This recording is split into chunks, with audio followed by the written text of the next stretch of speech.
Finally हवेली है तो suspense तो होगा। और सीरियल ये है, चाहते हैं तो एक मर्डर तो ज़रूर होगा। और मर्डर किसका हुआ है वो भी बहुत पहले।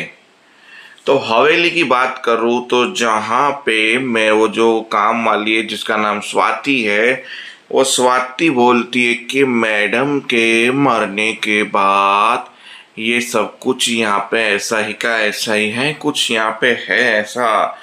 मतलब उनका ये कहना है कि मैडम की आत्मा बात्मा।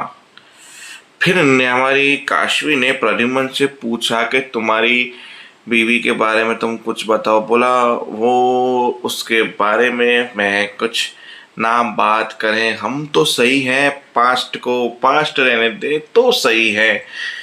फिर प्रद्युम्न मतलब ऐसी तरह से वहां से इग्नोर करके निकला जैसे कि काशवी से वो कुछ छुपा रहा हो।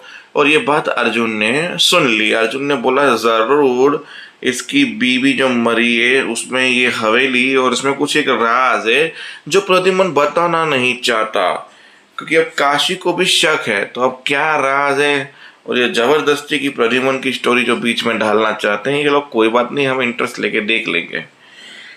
अब आते हैं मुद्दे पे, जहाँ पे मीरा स्कूल पहुंची। मीरा स्कूल पहुंचने के बाद प्रिंसिपल को ब्लेम कर रही कि उसको आंसर शीट के सारे जवाब पता थे। उसके एग्जाम के बाद भी मैंने उससे सवाल पूछे, उसने राइट बोले, एग्जाम से पहले भी उसने राइट बोले, तो एग्जाम में वो गलत कैसे लिख कर आया।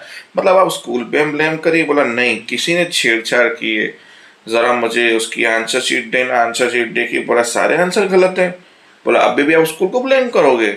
बोला जरूर, अपनी इंग्लिश की बुक देना, अपने करुण की इंग्लिश की बुक और वो दोनों की राइटिंग देखी गई तो जमीन आसमान का फर्क है मैडम, आप देख सकते हो। मतलब इसकी आंसर शीट के साथ किसी ने छेड़छाड़ की है। क्या आपके अलावा किसी की हिम्मत है या कोई ऐसा है जो उस आंसर शीट को टच कर सकता है। बोला प्यून के अलावा कोई नहीं, क्योंकि वही होता है जो एक रूम से दूसरे रूम और दूसरे रूम से तीसरे रूम लेकर जाता है। जरा प्यून को बुलाइए। बोला तुमने छेड़छाड़ की है। बोला नहीं, मैं क्यों करूंगा, मुझे तो पढ़ना लिखना भी नहीं आता। फिर उसने देखी घड़ियाल, वॉच। बोला वाह नाइस वॉच, मैं भी मेरे पति के लिए यही ढूंढ रही थी पर आउट ऑफ स्टॉक जा रही थी। कितने की ली। बोला वो 20, अरे मतलब 50% डिस्काउंट चल रहा था तो पता नहीं कितने में मेरी, मेरे को तो घर वालों ने दिए। फिर उसने मीरा ने जो हाथ पकड़ा और हाथ छोड़ा भी नहीं। बोला जरा प्रिंसिपल को बुलाइए और साथ में पुलिस को भी। आप ये उस इनके सामने ही मुंह खोलेंगे कि इन्होंने ऐसा क्यों किया, क्योंकि पियून की पगार की सैलरी के हिसाब से तुम 50,000 की घड़ियाल तो नहीं पहन सकते हो। तो बोला नहीं नहीं, मैंने कुछ जानबूझ के नहीं किया, मैंने किसी के कहने पे किया और एक औरत आई थी उसने मुझे पैसे दिए और उसकी आंसर शीट बदलने के लिए कहा। बोला तुम उस औरत को जान सकते हो। अब जान तो लिया। फिर उन्होंने एक प्लान बनाया, जानबूझ के पियून ने नित्या को बुलाया। नित्या वहां पहुंची। बोला तुझे मैंने पैसे दिए, तुमने मुझे यहाँ पे क्यों बुलाया।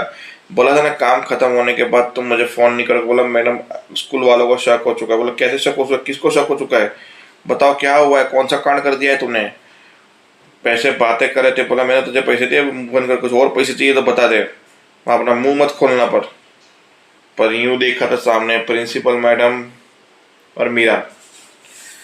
फिर उसने पियून पे थप्पड़ मारी कि तुम अपना गंदा इंजाम मेरे पे लगाना चाहते हो, मतलब तुम्हें क्या लगता है।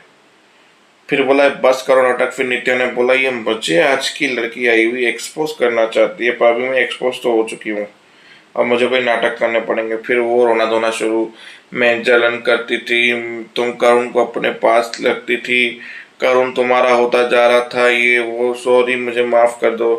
फिर बोला कि तुम लोग आपसी झगड़े स्कूल तक मत लेकर आओ, स्कूल में बच्चों को इतना बड़ा डिस्टर्बिंग नहीं करना चाहिए था तुम लोगों को। फिर वो चले गए, घर पहुंचे। घर पहुंचने के बाद सब कुछ नॉर्मल था और डाइनिंग टेबल पे जब खाना खाने बैठे तो स्कूल से फ़ोन आया कि तरुण के 99 मार्क्स आए हैं, मतलब सेकंड नंबर पे रैंक कर रहे हैं। फिर बोला कि ये तो सुबह में फेल हुआ था, शाम को पास कैसे हो गया। जगदीश ने पूछा। बोला वो कुछ आंसर शीट मिसिंग थी, वो मिल गई तो उस हिसाब से करुण पास हो गया है और सब कुछ बराबर हो गया, कुछ आंसर शीट मिसिंग थी उनके हिसाब से। फिर नित्या बोले अच्छा है कि इसने मुझे एक्सपोज नहीं किया, बाकी मैं इसको छोड़ूंगी तो वैसे भी नहीं। ये सीन खत्म हुआ। अब आते हैं वहाँ पे जहाँ पे काशवी सामान को हटा के अपना सामान रखती, जहाँ बोला मैम सबका सामान जहाँ है वहाँ रहने दो, बोला मैं किसी का सामान हटा नहीं रही हूँ, मैं सामान को पीछे करके आगे मेरा सामान रख रही हूँ। आई थिंक तुम्हारी, अरे तुमने मेम साहब क्यों बोला? मेम साहब नहीं, मैंने साहब बोला। हाँ, साहब को बुरा लगेगा, अगर साहब को बुरा लगेगा तो मैं साहब से बात कर लूंगी, वो आपसे बात कर लेंगे, ठीक है। मेरा काम चेतावनी देना था, मानो ना मानो आपका है। बोला ये ऐसे बिहेवियर क्यों कर रही है मुझे। फिर जब प्रद्युम्न आया था, प्रद्युम्न से उसने बात की कि भाई ये चीज़ें हुई, मेरे साथ थोड़ा अजीब सा लग रहा है, तुम्हारे साथ उसने ऐसा बिहेवियर किया, रुको तुम्हारी तो। फिर उसको बुलाया, इधर आओ, तुमने मैम साहब के साथ, ये मेरी बीवी है तुम्हें पता भी है? बोला सॉरी मैम साहब, आइंदा मैं नहीं करूँगी। वहाँ पे बोला नहीं बड़े क्यों सॉरी बुलवा रहे हो, ये वो मुद्दा बना, पर उस बेचारी औरत ने सॉरी बोल दिया। पर अब वो औरत भी कुछ जानती जो काशवी को पता चले, और काशवी अब यकीन करने लगी उसके ऊपर कि वो कुछ तो जानती है इस हवेली के बारे में और प्रद्युम्न की बीवी के बारे में। तो देखते हैं आगे होता क्या है। तब तक के लिए जय हिंद, जय भारत।